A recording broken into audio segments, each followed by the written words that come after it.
Welcome into the Fan Speak Network. I am your host, Justin Bruni. Joining me, as always, is my co-host and partner, Mr. Andrew, the TD King. Rob, how we doing, sir? Good evening. Yes, good evening, Brune Dog. Doing well, doing well. Hopping in and out of the streets as per usual. Looking at the ADPs, man. There's some interesting ones going on. People moving up, people moving down. Today, obviously, we will be talking about some of those regression candidates, people to not necessarily stay away from, but to temper some expectations on and to, be real with yourself when you are drafting these guys that there might be some uncertainty looming around them, some different things maybe stacked against them a little bit. So I'm sure we will get into all that, but it is a beautiful, beautiful evening. I'm ready to get into it, buddy. Yeah, feeling good so far in these early best ball streets. The big board has been a lot of fun. I've done about 9 drafts so far. Some of these names I'm going to be bringing up tonight, I am avoiding now in the big board, and I'm also going to be avoiding this best ball summer just based on my perceived, simulation how the things are going to play out here for their squads and how their offenses are going to be moving forward. Let's just jump right into the picks. But before we do, be sure to smash the like button, share the video, and follow the FanSpeak Network on the old YouTube machine here. Andrew, who is your first regression candidate? Let's go in order. Let's do just quarterback, running back, receiver, tight end. So who's your first quarterback? First one for me here is quarterback Bo Nix. Most may say the second best quarterback in the rookie draft last year behind Jaden Daniels. He did finish seventh in fantasy points last year. He's currently being drafted as QB7. So he's being drafted at what some may say his ceiling right now, right? He had 29 passing touchdowns last year. That is second most in NFL history for a rookie, which is absolutely incredible, right? Like he had a terrific run at the end of the season. Everyone was calling for him maybe as rookie of the year. All that, obviously, that did not play out since Jaden Daniels did take that. But I think that right now, and this is, I'm not saying that it's a bad pick. And again, like I don't think anything we talk about today necessarily saying that it's a bad pick. I just think that there's some regression and maybe the value of the ADP, at least for Knicks, is not where it should be. I think he's probably closer to being drafted as quarterback 12, somewhere in there, 13, 14. Right now it's 7. Again, you kind of feel like you're drafting him at his ceiling. The run game wasn't very good last year. And we've seen in years prior that Sean Payton does like to run the ball and run the ball efficiently with one or two backs. I think that we're going to try to, or that we're going to see that he's going to try to get back to that at some point in his tenure with the Denver Broncos. And if that happens, like I just don't think there's going to be as many opportunities for Bo Nix. He ran the ball a whole lot as well. Is he going to continue doing that? Maybe. I mean, he has some legs for sure. So I think, in organically, he is going to run the ball, but he ran it very efficiently last year as well. That may take a step back. I just think overall there's things stacked against him. He got some production out of the wide receivers that he has that maybe he shouldn't have gotten. And do they add people there to help him? Probably, that should help him overall. But again, I'm really just kind of honing in on we're drafting him at his ceiling right now. It feels like, look at CJ Stroud in his rookie year, right? He took the league by storm, essentially, right? What happened year 2? Took a step back for sure, right? That's kind of how I feel Bo Nix is going to go. And, with the uncertainty of the running game there, the uncertainty with who is actually going to be around him in the passing game, and, for the fact that we are drafting him where he finished last year, just doesn't seem like somebody that you should really be going hard on right now. Maybe he falls back a little bit too, quarterback 12, 13, somewhere in there. And then I feel like it's a better value. But as of right now, where he's going, it just doesn't feel like a very good value in the big board. Yeah, so I do want to do some, this or that picks there.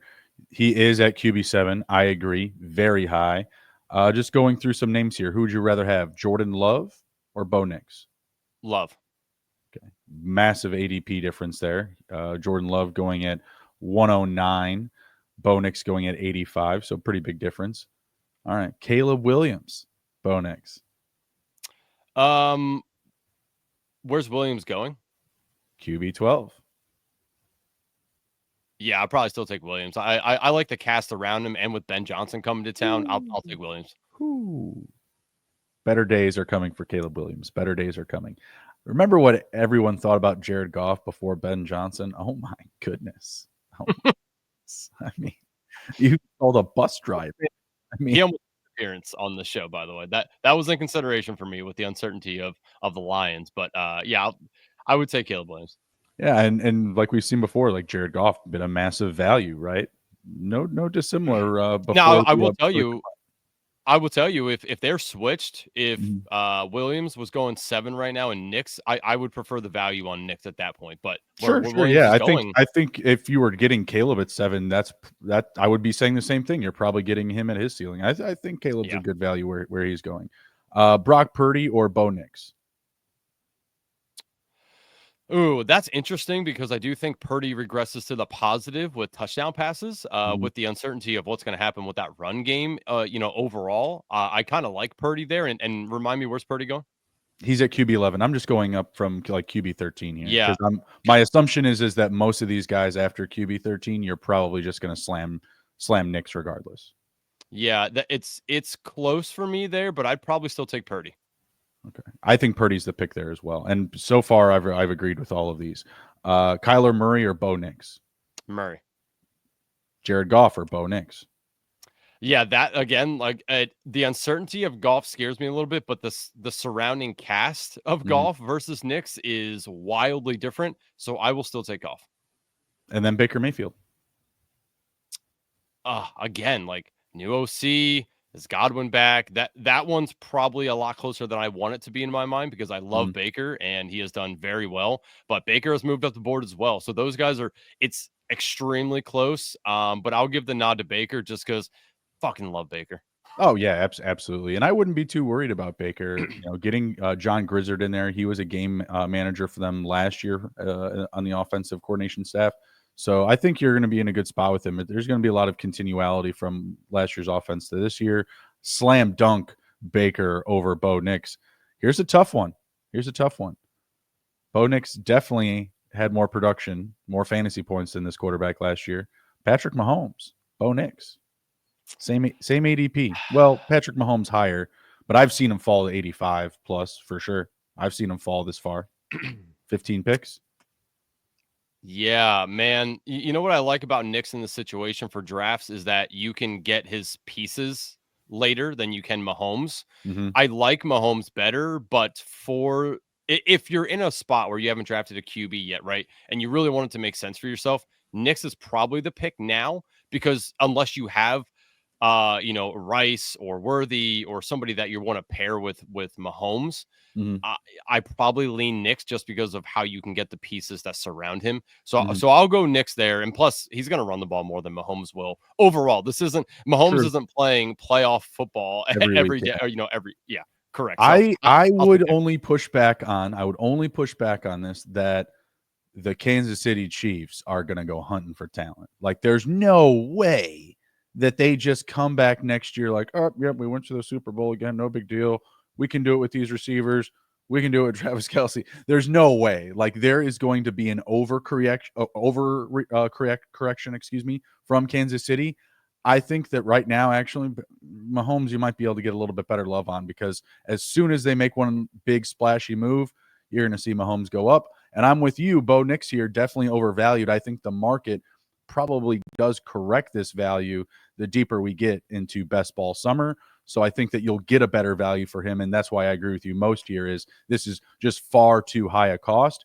And right now we got to short this ADP and fly past it, when we're in our drafts, even if Bo Nix fell, I think he would need to fall to that range because again, like QB 13, that's where you essentially just re-ranked him to. I had you push him one farther than your comfort spot. Yeah, exactly. And I do think that and again, right now we're just drafting on what we know now, right? Like the uncertainty is there, but we're drafting on what we know. Right. So but yeah, I do think that, in BBM season, we're gonna see Knicks fall back a little bit. So my regression candidate at quarterback is Sam Darnold. He's going as QB 26. He's actually a pretty good value right now, but I'm going to be avoiding him all offseason. I don't like him at this value because it almost seems too safe. You don't know what's going to happen with him. Is he going to wind up staying in Minnesota? This is, in my opinion, still the least likely opportunity. I think that Minnesota will move on. But even if he doesn't, I think that the league will have him figured out enough. And you just saw the numbers that he put up last year, 36 total touchdowns, 35 passing. I just don't see him playing back up to that level of production, even with the Minnesota Vikings. That would be, in my opinion, the best scenario for him. I don't think it happens. I think that the Vikings are going to move on and get what they get out of JJ McCarthy. I think it's absolutely crazy to consider that they would move him for a pick or something like that and just ride forward with Sam Darnold with how poorly he played in the playoffs. That was just like night and day difference from what they saw from him. I mean, it was like all downhill after that like Ted Lasso celebration they had for him in the locker room. I think it was after beating, was it the Lions or the Bears? I can't remember. It was a big win for them, and he went into the locker room. They were acting like they just won, the conference championship or something like that. It was insane. But hey, all the love for Sam Darnold, in that locker room, just staying away from him in these best ball streets. I think the price actually goes up once he actually gets a new home. I could see him landing with, the New Jersey Giants, Vegas Raiders, a lot of openings around the league. I don't believe so much in like the Browns. I don't think they would do that, but a lot of opportunity around the league. You could see the Saints move on from Derek Carr. Cutting him, I think, would save like almost 30 million, some insane number. Again, there's a lot of open doors for a guy like Sam Darnold right now, and he put up the numbers this year to warrant, going out, getting a contract, getting to eat. I'm just not with it. I don't think that he can play up to the same level. If he was consistently staying at like QB 20 or later, I think you could convince yourself or make an argument whether he was with the Vikings and potentially going to start or he was with another team, because at that value, that's not bad. But I see an overcorrection coming to his ADP once he is in a firmer spot and we are confident what and where he's going to be. But Andrew, even if it's Minnesota, like I wouldn't trust him to start every game at that point because I feel like he would be on the shortest leash possible. Yeah. Yeah, so much uncertainty with that team right now. I'm with you. I assume it's JJ McCarthy, right? Like that's probably what they should do. Um, do we see that though? I don't know. And then where does Sam Darnold go? You've already alluded to this. Like we don't know. We really don't. There's open candidates for him, but at this, it's like, and here's the thing: like at QB 26, like does it really hurt you? No, but is it a great pick? Not really either. Like you're kind of drafting a guy. You're like, I hope he's on a good team and on a He team. doesn't get to bring Kevin O'Connell and his offense with him. You know Yeah. what I mean? Like he put up an anomaly level season of production in comparison to his career. I think in his career, the most touchdowns he's had in a season is like 21 or 22, and he puts up 36 this year. I just don't see him playing to that same level of production, and I want to avoid him again right now. QB 26, like you're saying, it's not bad. I just don't want to fall into the trap, and especially right now, like I'm a breezing right by him on the board because I don't know who he's with. I can't stack him. I don't have like any leverage.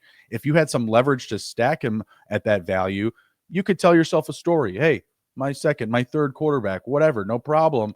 But even then, if he's my second quarterback, I'm probably getting a third, and my first probably isn't that amazing, right?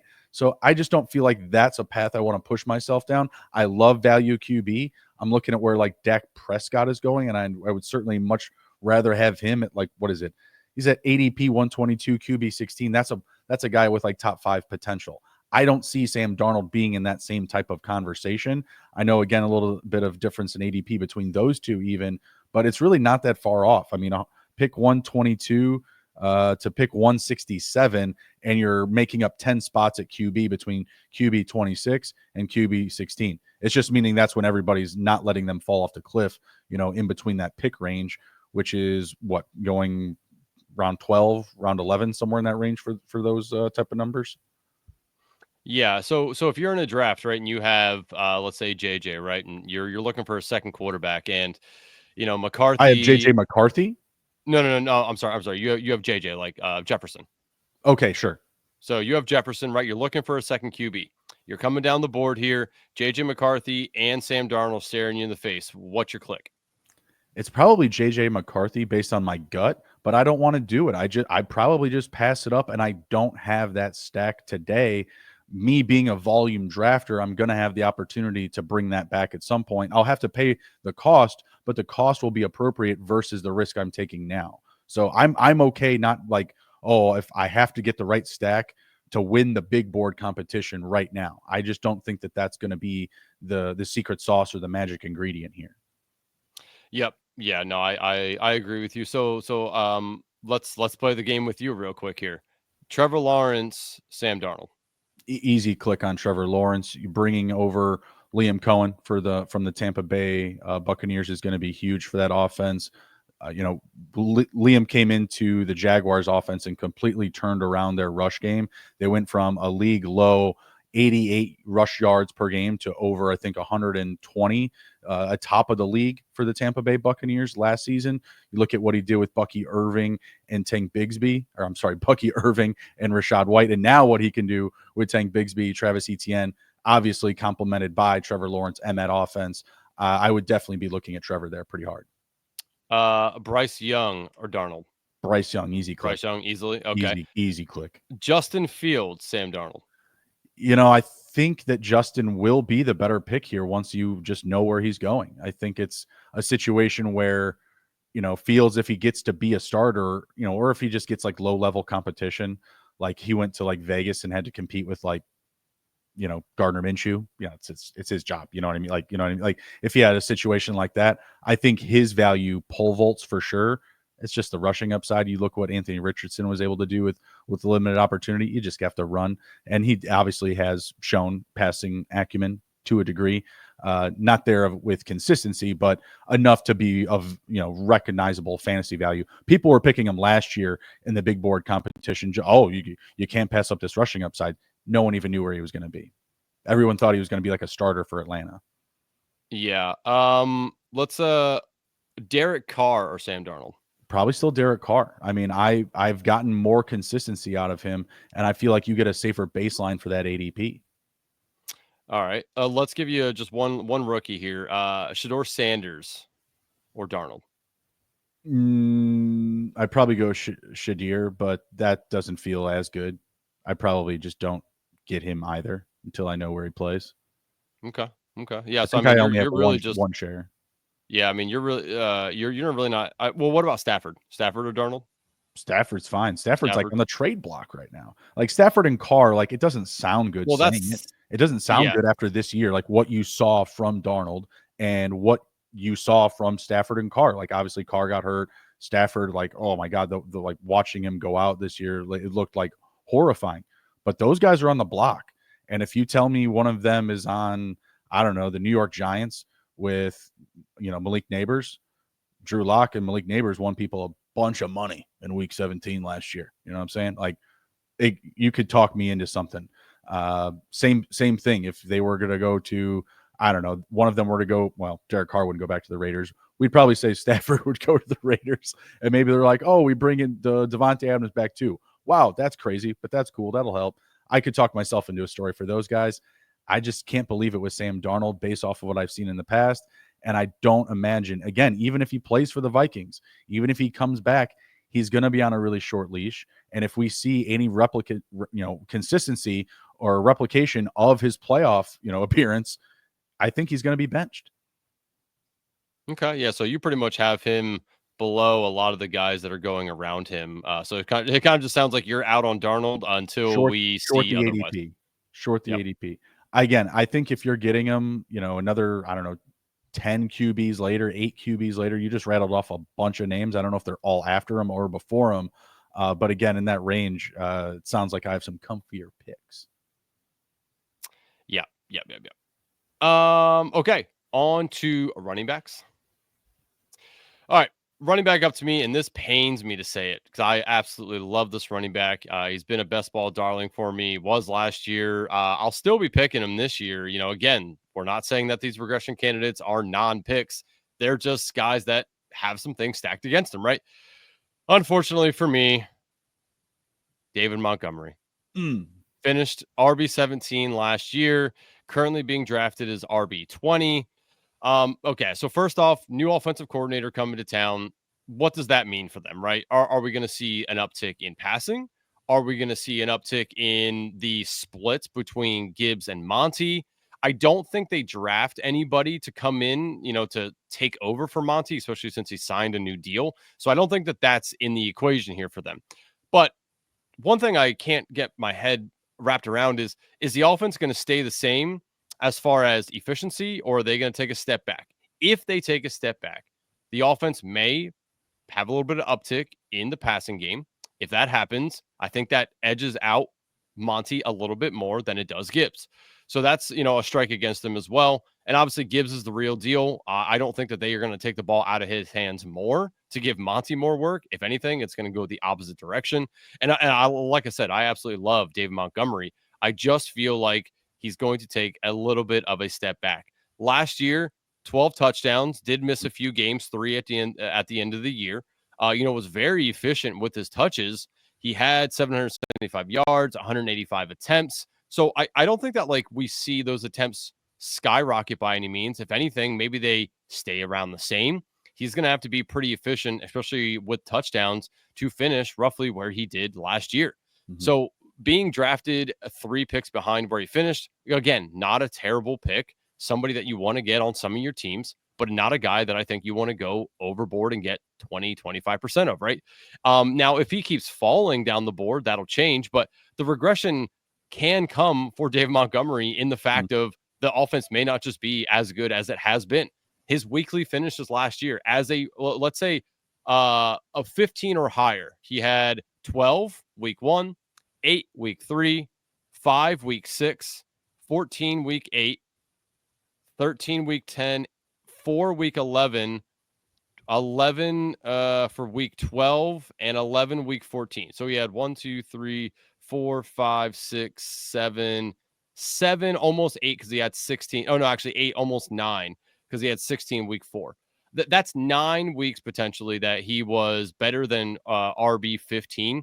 I don't think we see that again. I think that's going to be closer to maybe 6, 7, depending. I'm sure he's going to have some weeks that we have double-digit touchdowns. I mean, they're not going to completely get rid of their identity, switching from the, offensive coordinator of Ben Johnson to, new insert offensive coordinator. I just think that we are going to see him step back a little bit because of the offense. I just don't think it's going to be as efficient.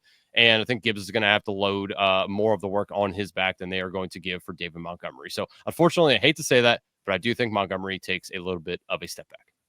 I think the good thing that he still has going for him, because I'm not too hip to their coaching situation or their hire, but the offensive line has always been amazing. That's what they've built up the past few seasons. So I think that you look at that efficiency and you feel comfortable taking Gibbs and Montgomery, but I'm with you in the sense that I think you want better value, and I think it's on the way. Next week, we get the combine, Andrew, and all the players going around David Montgomery right now are going to be wearing shorts next week, running drills. Amari and Hampton, that stock's going to go up. Caleb Johnson, that stock's going to go up. Travian Henderson might be the stock that goes up the most. I don't know if it's actually from the combine. I'm just using that as a reference to rookie running backs. I have no idea if those guys are participating next week or not. I'm not sure if you do, but regardless, that value is going to go up. And I think that you see David Montgomery slip a little bit more as you see some market adjustments. You also have Quinshon Judkins right there at ADP 76. And I mean, in this ADP itself, anywhere from running back, 21, we'll say right after Montgomery to RB 30, there's a lot of uncertainty. And I think that every little bit could shift some of these players up. Tony Pollard gets a better quarterback. He could go all the way up to RB 20, in my opinion. Aaron Jones, we get more clarity on if they're going to bring in competition for him. RB 28, he would go up. Isaiah Pacheco, I don't know, some random news that we really like him and we're not bringing back Kareem Hunt. Ramondre Stevenson, same thing, not bringing in any competition. Tyrone Tracy, he gets an upgrade at quarterback. Boom, he goes up a little bit.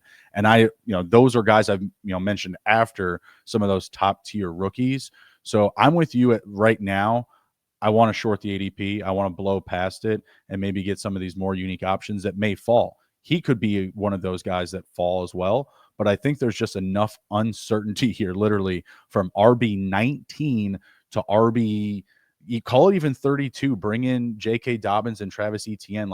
that whole range, I think you have a series of potential fallers, and you don't need to really rush to any of those running backs I just named. He is at the top of them, so you would want to get the most value, but he's also probably, versus that field, he's also still in an offense that has been super productive. Again, I don't know a ton of information behind the scenes for the Lions as much as some of the other examples I mentioned. Bears, obviously, Ben Johnson coming over. Ben Johnson won't have a continuality of the Lions offense. He says it's going to be something completely different for Caleb Williams.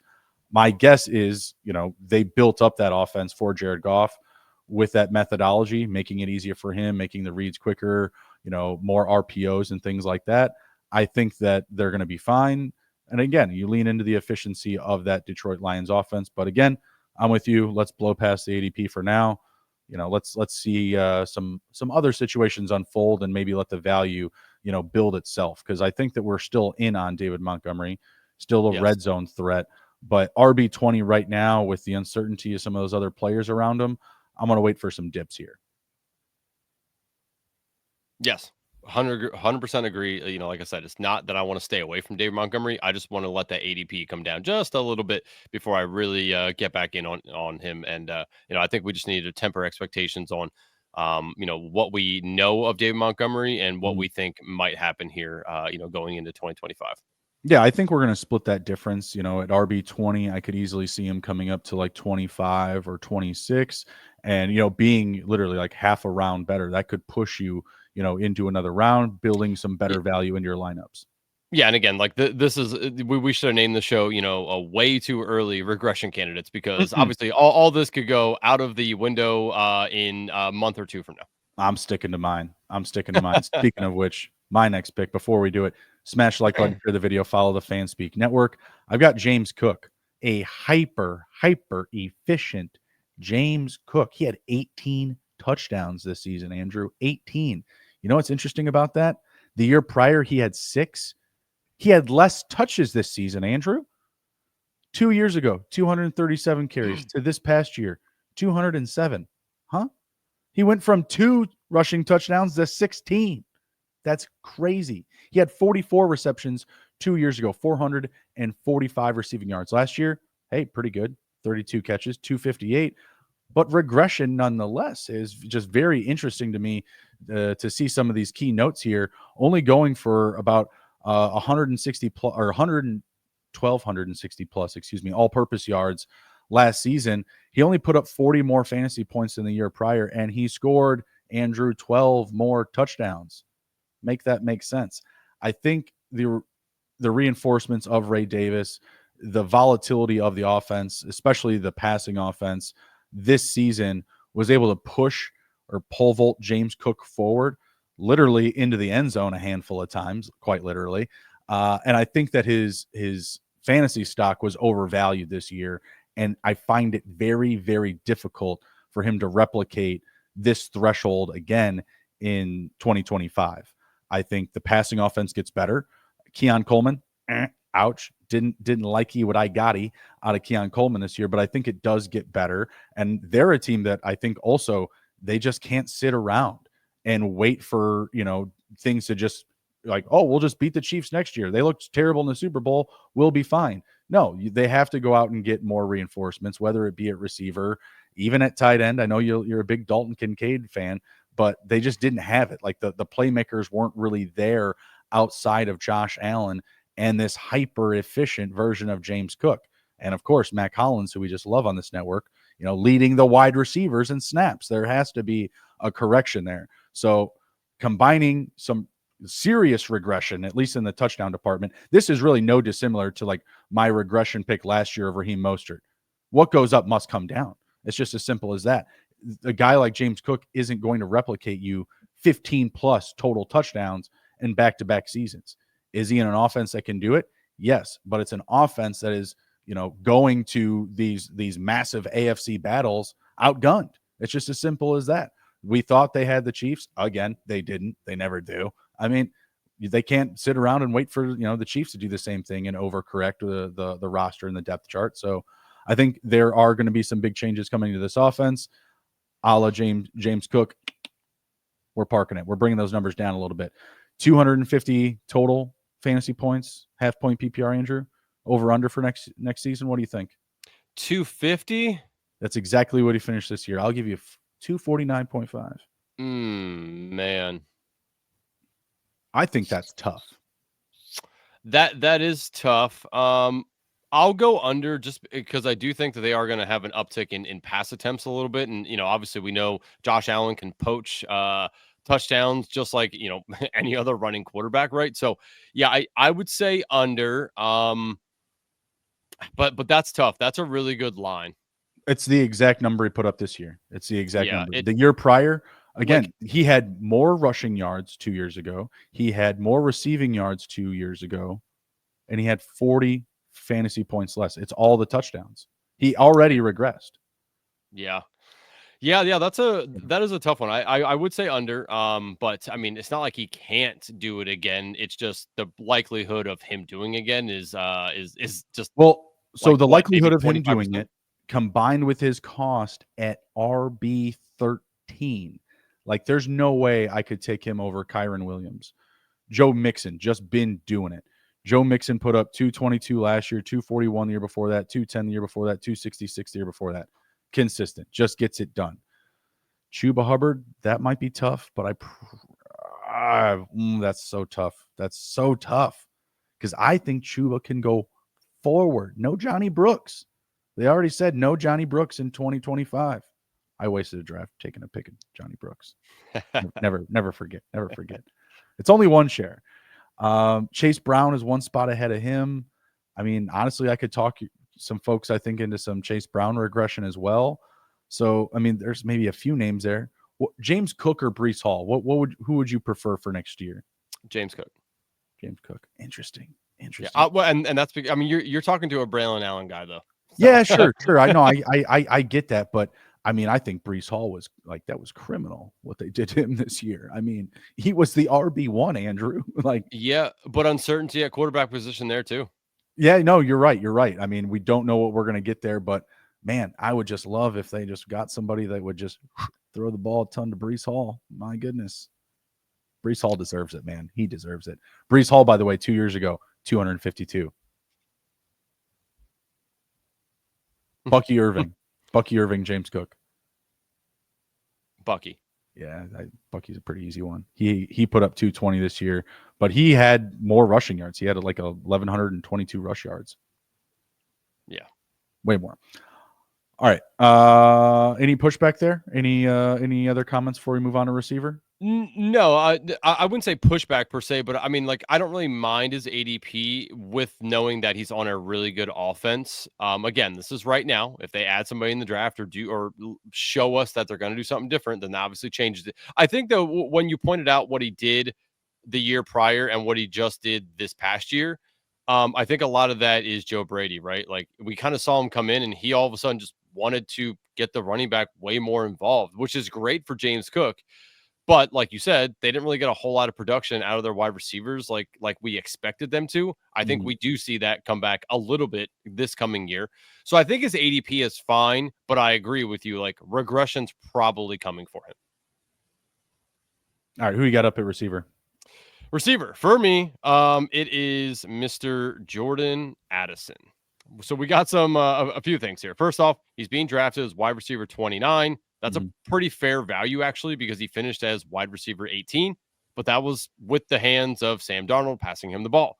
The uncertainty there is massive. What is J.J. McCarthy going to be? Is it J.J. McCarthy? Is it still Sam Darnold? We just don't know.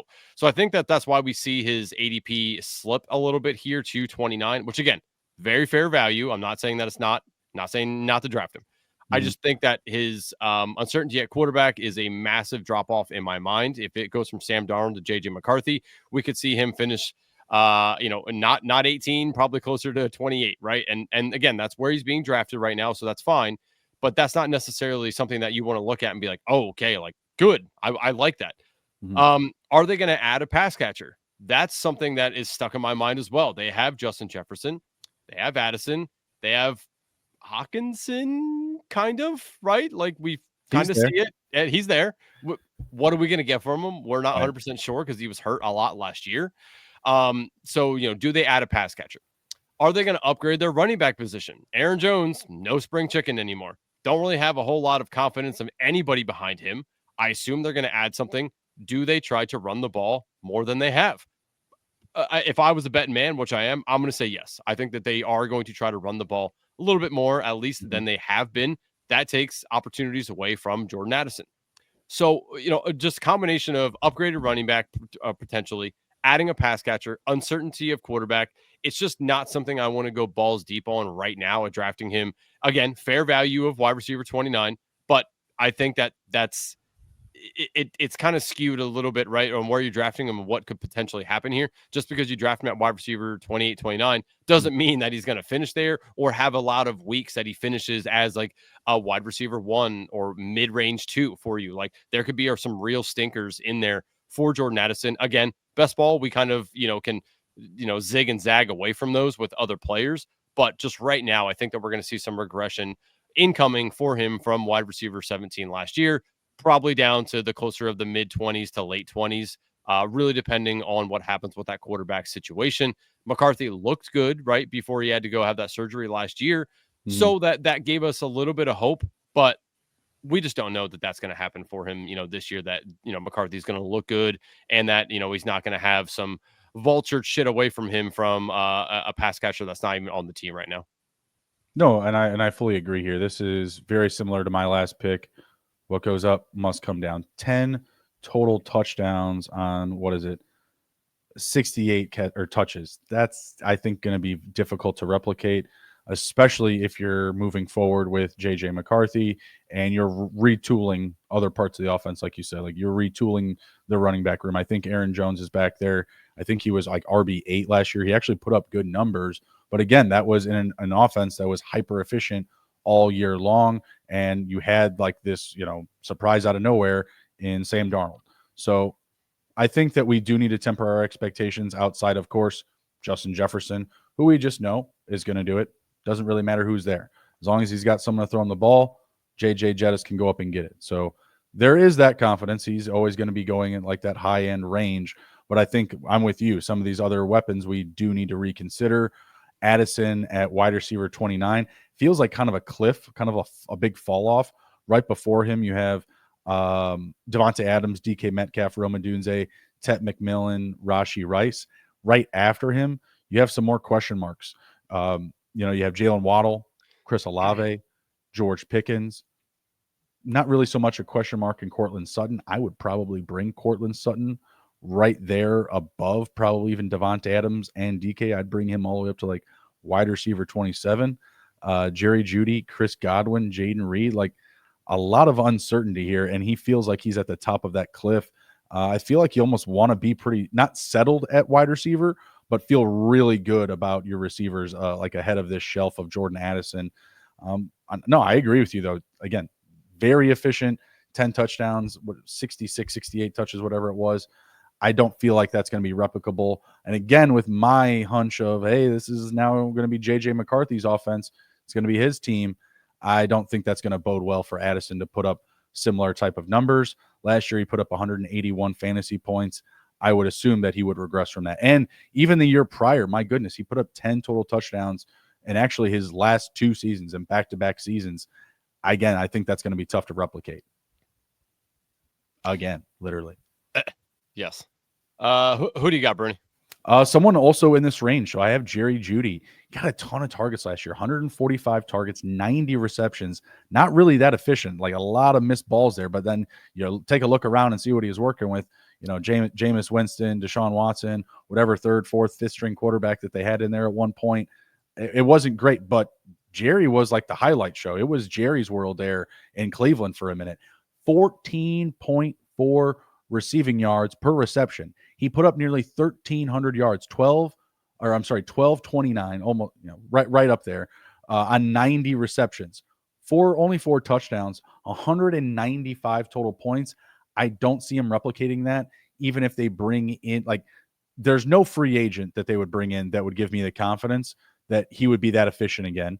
And then there's no rookie, same thing. And 2, I think that they also bring in more competition, whether it be a running back, whether it be another receiver. Like, it's Jerry Jeudy, it's Cedric Tillman, and it's Elijah Moore.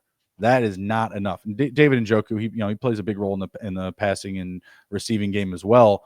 But they need to go and they need to figure out how to get more competitive in this division once again. The division that is not going to get any easier. The AFC North is brutal. The Steelers, Bengals, and Ravens are just doing everything they can to put out like top-notch rosters. I mean, you look at what the Steelers have done; they just refuse to have a losing season.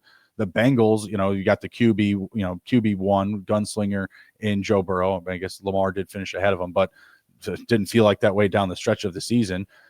Jamar Chase, obviously the wide receiver one there.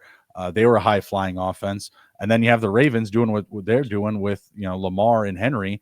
They're going to have to overcorrect there as well. So I feel like there's going to be some big change coming to that offense. Can he still be, a deep threat, and put up some good numbers? Definitely have some spike weeks. Yeah. But wide receiver 34, I'm going to pump the brakes a little bit. That's at ADP 62. So still relatively early. The ranking is not so sexy, but the ADP is actually pretty high. Yeah, and I'm just looking at their game logs here. Jerry Jeudy in half-point PPR. Do you know how many times he went above 10 points? Above 10 points? Probably the majority of the season. How many games played? He played every single one. Over 10 points? I would say 12. He had 10. So pretty 10 cool. Over 10. Do you know how many of those were over 20? 6. 2. Oh. So the point I'm going to make here is that, so we know the week that he played the Broncos, he put up 36. Okay. For good reason. Yeah, obviously, right? We could have, for gambling purposes, damn it, we should have saw that coming, like big time. Then he also had 23.2 in a week. So combined there, 59.2. Okay, so out of his 195, he had 59 of those in 2 games, right? Mm-hmm. Good for best ball, sure. But honestly, like where he's going now and what you look at his production, like he gave you wide receiver 3 numbers most of the time outside of those 2. And then he had a 15.4 game and a 16.3. That probably would have been a wide receiver 2 range. So yes, he was, productive, but like, I agree with you. Like there's going to be some progression because he's probably going to regress back to the means on a lot of these. And the means aren't going to be 23 and 36 point games, especially not with the, Deshaun Watson there, if that's what happens. This is not Jameis Winston, right? Like that. As soon as I saw you had Jerry Jeudy on here, the first thing that came to my mind is, yeah, no shit. There's no Jameis Winston, right? Jameis Winston made Jerry Jeudy so much better. Those numbers came with Jameis Winston. Until the certainty of what's going to happen with this team unfolds, like I'm out on Jerry Jeudy as well, just because of, I think you're right. Regression's coming. He's not going to see those 23.2 and 36-point games, maybe at all this season with Deshaun Watson, if that's who truly is, under center for them. So yeah, I agree with you here. It's just hard for me to see Jerry Jeudy replicate what's going to happen. Beginning of the year, 10 points, 9.8, 6.7, 10.2, 2.1, 4, 2.3, like not good at the beginning of the season. Yeah, that's why I was thinking the 20-point games were going to be a lot higher because it was like all baked into the Jameis starts. Yeah, he scored pretty much everything. All his points came pretty much week. What is that? 1, 2, 3, 4, 5, 6, 7, 8, 9, 10, 11. Week 11 on, he scored a majority of his points. There you have it. Yeah. Hyper-efficient at the end, but not good. Okay. For me, so let me pull up my list here again. Sorry. All right. For me, it is tight end Tucker Kraft. Tucker Kraft took fantasy by storm when we all thought it was going to be Luke Musgrave, right? Luke Musgrave didn't do shit. Tucker Kraft came in. He has finished last year as tight end 7 in fantasy points, currently being drafted as tight end 12. So fringe tight end 1. First thing, Green Bay really liked to run the ball last year. I think they only had 425 pass attempts. I can see an uptick there, which should be good for Tucker Kraft, right? But not so fast. Tucker Kraft, not super efficient with the targets he even had. 70 targets on the year, 50 catches, 707 yards. Mhm. He had 7 touchdowns as well. What Well, does Green Bay? you Oh, I'm like the sorry. Go ahead. reception yards. You like the reception yards on the Sure. 50 Yeah. catches, but go ahead. Yeah. No. I mean, he was averaging 10 yards a reception, right? So decent, pretty decent for a tight end. Mhm. Um, what do you think Green Bay needs to do in the draft? Add a receiver. Add receivers, right? Yes, definitely need to add some sort of Probably free pass agency catchers. too. You listen to Josh Jacobs. I don't know the Packers. I mean, you paid him all that money. It sounds like he wants to also work as a GM. He's working for free, giving you good advice. I mean, Yeah, and we'll get to Josh Jacobs in a second, don't you worry. But yeah, they need to add pass catchers and upgraded ones at that. They can't just keep mhm, going and fucking get no Dontavian Wickses and Dobbs. Like they need to get some guys who are going to make some splashy plays for some them. dudes. So with that said, I think that some of this efficiency with the uptick in what I assume is going to be more pass attempts this year, they're probably going to be more efficient with some of the guys that aren't even on the team yet. Mhm, Again, this is all assuming. If that happens, I think that we're going to see Tucker Kraft take a little bit of a step back, probably in the touchdown department. Maybe not so much the yardage. Like I could see him roughly being around 700, maybe. Target wise, 70, probably still there, maybe. I think it's more touchdowns for me. They really liked Josh Jacobs last year. They loved running the ball with Josh Jacobs. Round mhm. the goal line, Josh Jacobs. In between the 20s, Josh Jacobs. They really liked using Josh Jacobs. They paid him because they want to use him, right? I don't think that we're going to see that go away. Um, does the offense as a whole stay the same, get better, take a step back in your mind? I think it's going to get better. I think we're going to see it. I think we're going to see it better or closer to what we saw at the beginning of the season.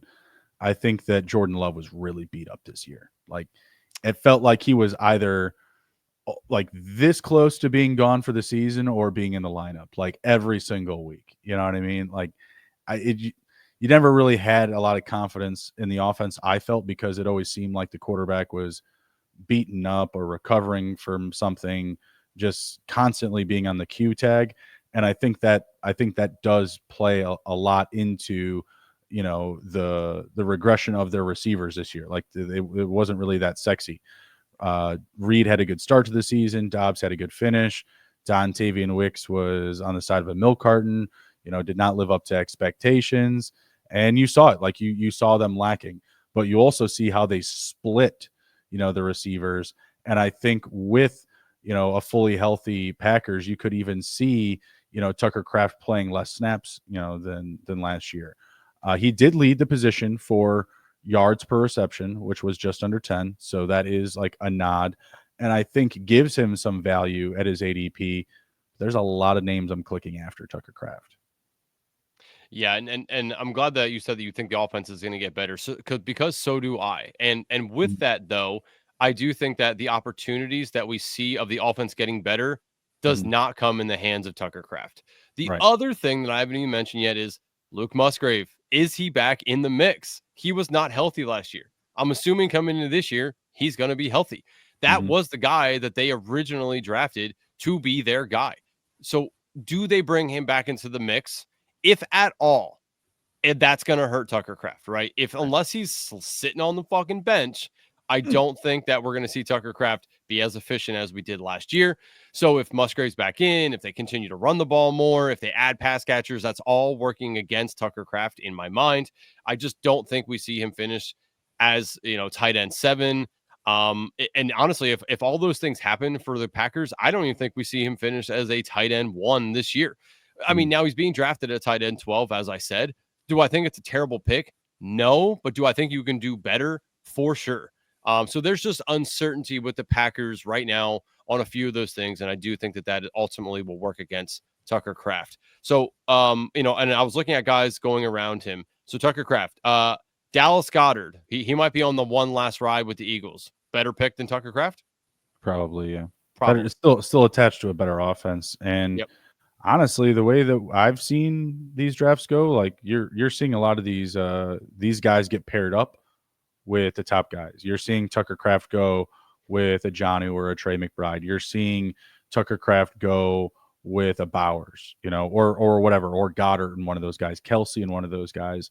And I think that's who it's because of is Kelsey, because you're like, oh wow, I can get Kelsey this late. Wow, that's interesting. But you know what? I get Tucker Kraft, and he was a good tight end this year. I'll get him with Brock Bowers instead of Kelsey with Bowers. Yeah, that's what I'll do. Like I'm seeing a lot of that going on. So I think in that range, I would still take Goddard over Kraft. Ty goes to the offense. But what do you think about Kelsey? What do you think about Kelsey or Kraft? Man, I think it's still Kelsey in my mind, because I think he still sees more targets. And who has better touchdown upside? I think it's Kelsey over Kraft as well. So I'll still go Kelsey. Evan Ingram, probably gonna comeback player of the year. I'll say probably still sees more targets than Tucker Kraft. I'll take Ingram. Man, the Braxton Strange disrespect, unreal. Your boy Dalton Kincaid, Tucker Kraft, Kincaid. Yeah, I figured. Isaiah Likely. That's an interesting one. I do think that if Andrews takes a step back, which I think could happen, I think we see Likely gain more. So I think it's really close. I'll probably still take Kraft right now, sitting today. I'd probably still take Kraft, but I like the value way better for Likely going at ADP 135. Yeah, so yeah, 15. a whole other round better, but that's close. I'd probably still take Kraft. Today I would take Kraft, but we'll get to that conversation in a second. Jake Ferguson or Tucker Kraft? Oh man, it's Jake. Probably Ferguson. Yeah. Yeah, come on, man. I mean, they will probably get a receiver, right? But the two players that are going to benefit from Schottenheimer being the OC the most. I mean, I guess if you include Dak, it's 3, but it's Dak, it's CeeDee Lamb, and it's Jake Ferguson. Like, I mean, they've been there doing it with them. I think Dowdle is technically a free agent. I'm not sure he's actually on the roster. If he was, then he would also benefit from that situation too. But yeah, Jake's the pick there for me. Kyle Pitts or Tucker Kraft. Oh my God, are we falling back into the Pitts again? God, is Pitts on the Falcons? He's tight end 18 on the Falcons. If he's as of today, probably still Kraft, but God, some of these names are interesting. Like Cade Otton, tight end 19. Otton. That's what I figured you'd say that. I think I would still go Kraft just because I still think that offense is deep, but I like McMillan and Otton to be better this year. Pat Freiermuth, Cole Kmet, last ones. Who's the quarterback for the Steelers? Well, we don't know. We don't know. Yeah, that's the problem. But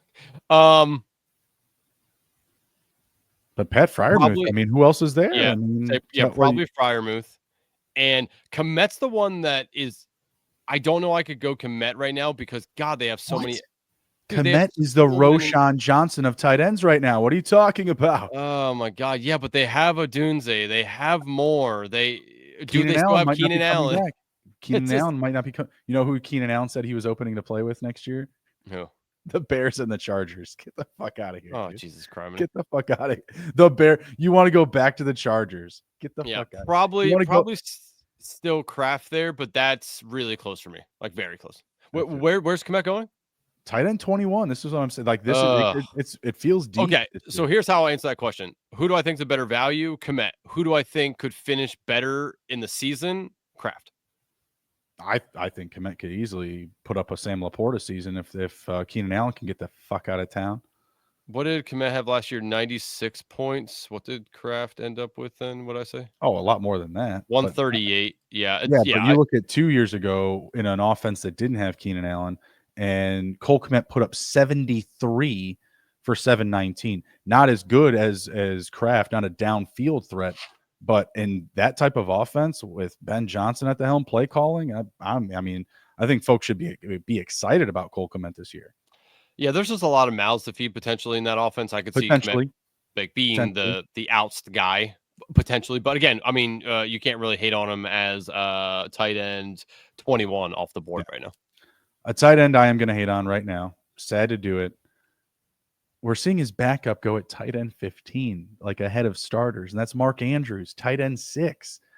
We love Mark Andrews, but he literally dropped the bag and the season for the Ravens this year, and he put up 11 touchdowns in the process. The man who wasn't any more money than money could be drops the season for the Ravens. Like the stretch run that he had to close the year was amazing, and he's the guy that blows it all away.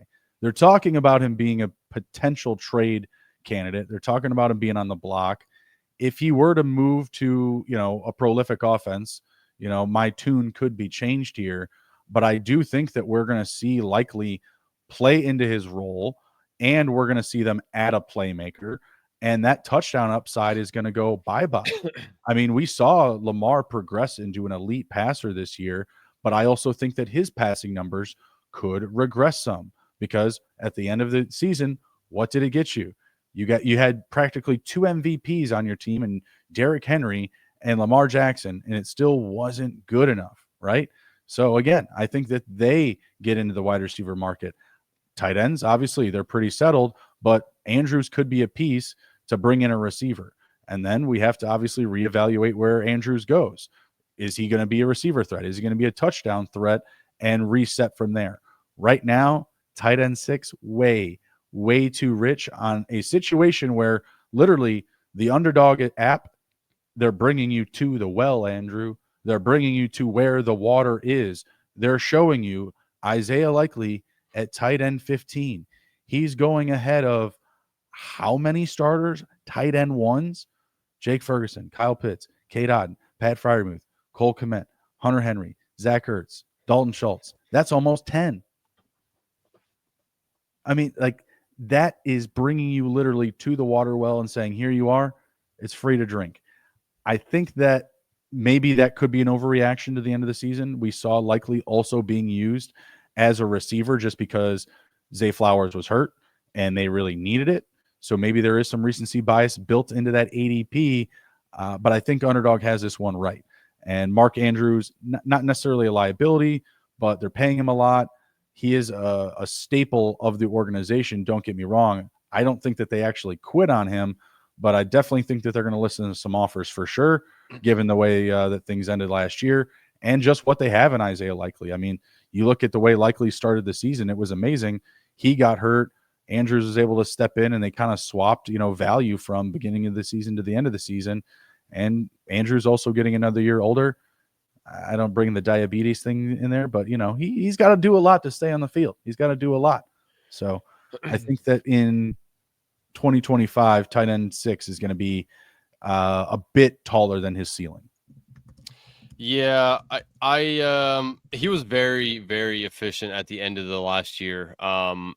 Like very efficient, which is wild. Like so up through week 5, he had scored a total of, let's see, it's 10.6, 11.6, 32 12 points through 5 weeks. Okay.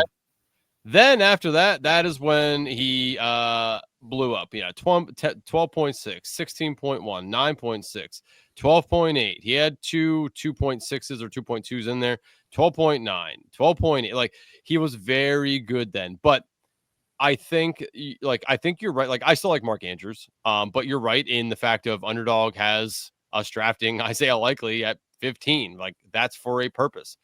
I don't think that he's off the team. I do think he stays in his role. Like, but you're right. Like, is there some regression coming potentially? Yeah. Like, are they going to add a pass catcher in that offense? Potentially. So, like, yeah, I'm with you. I think there's some regression. I do still think he's a fine pick, but again, he finished last year as tight end 5. I'm sorry, half point, tight end. Yeah, tight end 5. So in that scenario, like, we're drafting him as what? Tight end 6, you said? 4? 6. We're drafting him at last year's finish. Yeah, so we're drafting him right there. It's always tough when you're drafting him at their finish last year, especially when he was so efficient for 75% of the season last year. I do think you're right. I think there's some regression. I still like Mark Andrews, and also he has a smoking hot girlfriend, so that, thumbs up for him right there on that as well. But regression may be coming for him, especially if Isaiah Likely takes a turn for the better. And we see more of those week 1 games for Isaiah Likely throughout the year. I thought he was into dudes. That's weird. Mark Andrews or Isaiah Likely? Mark Andrews. Oh, no. Super hot girlfriend. Good for him. Well done. If you haven't looked it up, do yourself a favor. Just take a minute. I'm okay. I'm fine. I'm telling all the viewers. Okay. You're welcome. You're welcome, everyone. Per Andrew. Yeah, again, playing up to that ceiling, tight end 6. Hey, I think a new jersey color would do Mark Andrews well. Man, talk about the Ravens staples too. You got Justin Tucker just getting ran over, Deshaun Watson style. My God. The headline was 7 more. 7 more reports. Like, holy Justin Tucker. My Yikes. Lord, man. Kickers. Not a good look. Not a good look. Not a good look. So yeah, hey, if they're ready to get rid of one, maybe they're getting ready to get rid of another. I don't know. The front office over there in Baltimore playing fast and furious. All right, that wraps up our regression episode. Not sure about you, Andrew, but I believe that my picks are going to stand the test of time, at least as far as it goes for this best ball summer. Yeah, I mean, again, for me, this is way too early regressions. I do think that some of these stick for me, but you never know. You got to commit, Andrew. Yeah. You got to commit. I mean, we're drafting with the knowledge we know. Oh, right? We got the knowledge, baby. We got the knowledge. All right. So my wrapping mine up, I had Sam Darnold, James Cook, Jerry Jeudy, and Mark Andrews all regressing in 2025. What say you? Yeah, I had Bo Nix, David Montgomery, Jordan Addison, and Tucker Kraft. All right. Right on. Appreciate everybody riding along with us through this regression hot take talk.